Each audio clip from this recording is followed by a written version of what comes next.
renouvellement de la licence du glyphosate au sein de l'Union européenne est au cœur d'une vive bataille politique. Les États membres doivent se prononcer d'ici la fin de l'année sur l'utilisation ou non de cet herbicide accusé d'être cancérogène.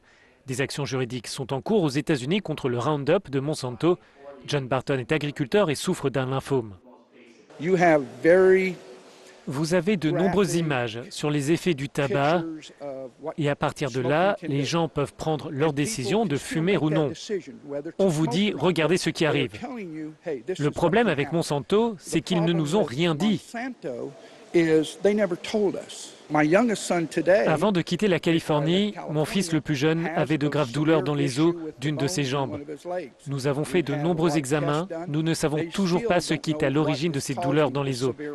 Maintenant, je commence à me dire, mon Dieu,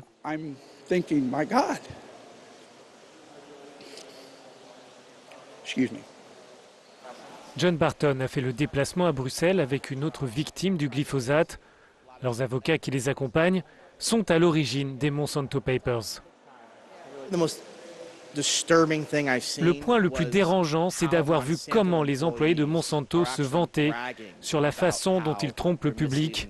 Et nous voyons ces évaluations de scientifiques de Monsanto, ces évaluations qu'ils présentent pour dire « vous devriez me donner une prime, vous devriez me donner une augmentation, regardez l'excellent travail que je fais ». Et dans ces évaluations, nous parlons d'analyses déjà écrites, nous parlons de pression sur les journalistes pour qu'ils se rétractent, nous parlons d'évaluation collégiale. Il s'agit d'une manipulation de la science. Les députés européens organiseront une audition sur la question. Le Parlement a d'ailleurs décidé d'interdire l'entrée aux représentants de Monsanto après leur refus de participer à ces rencontres.